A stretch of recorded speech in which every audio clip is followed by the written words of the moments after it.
The earliest wooden wheels were fitted with bands of steel, not really built for comfort. Air-filled inner tubes were part of the first successful car tyre in 1911. They're still used today in most bicycle tyres and in many motorbike tyres. These motorcycle inner tubes are made with a combination of synthetic and natural rubber. They come in a variety of sizes, and no recycled or reclaimed rubber is used during the manufacturing process, which keeps the quality high. A worker selects a slab of synthetic rubber, a bag of carbon black, a package of chemically enhanced rubber, chemicals used as antioxidants, accelerators and curing agents, and finally, some natural rubber. The materials are pulled from an internal mixer and guided into a two-roll mill, where they're squeezed together. The rubber sheet is then trimmed. Ideally, the texture of the rubber sheet is smooth. Carbon black provides colour as well as reinforcing the rubber. The rubber is now sent for cooling. It's soaked in a mixture of calcium carbonate, which once dry will prevent the rubber from sticking to itself. Workers carefully fold the continuous sheet of rubber in a stack to dry. The next day, the rubber is cool and hard, and the calcium carbonate has dried into a powder.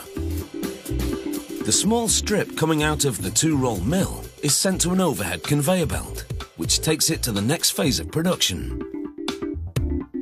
The strip falls into an extruding machine, where a turning screw forces the raw rubber through a strainer. A wire is used to cut the rubber strands as they emerge. Then the rubber wad is placed in the two-roll mill once again. The rubber will gradually be shaped in preparation for the next phase of extrusion. Squeezed into a strip, the rubber falls into a tube extruder machine. As it passes through the die, it emerges in a cylindrical shape. The rubber tube is hot. Water cools it down and cleans away any remaining residue. The rubber tube now enters a cutting machine. Calcium carbonate powder helps prevent sticking. After being cut, a hole is punched in the tube and a valve inserted. The first cone punches the hole, the second inserts the valve.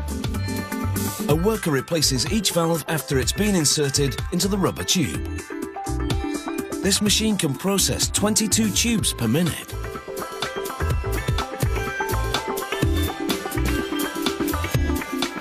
Here's the rubber tube with the hole punched and with the incomplete valve inserted. A worker now connects the two ends of the cut tube. He places both ends into the machine, which fuses them together. By the time the machine completes the process, the worker has two more loose ends in place. First, the knife cuts both ends of the tube. By clearing away the calcium carbonate powder, the two heated ends can stick together. No glue is needed. The cut is clean and straight. Heat bonds the seam together. A worker now pumps air into the circular tube. He hammers wax into the incomplete valve in order to temporarily seal the air inside.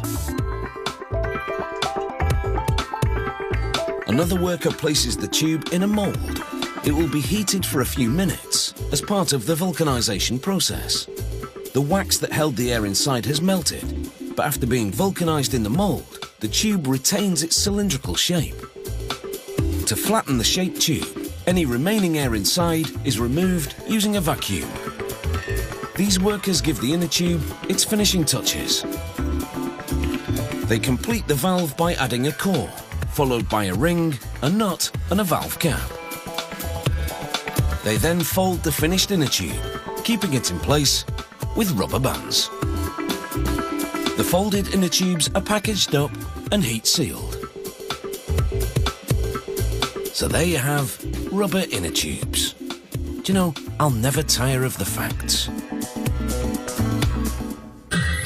So, after another episode of Taking the Bull by the Horns, I'm off to powder me nose. And I hope we've cast some light on all the facts. And of course, given you a taste for more of how it's made. Now where's that sour cream and chives? Ooh, lovely. Discovery follows 6 men on an 800-mile voyage. Shackleton, Death or Glory continues tomorrow night at 9. New here, massive car restorations in Phantom Works.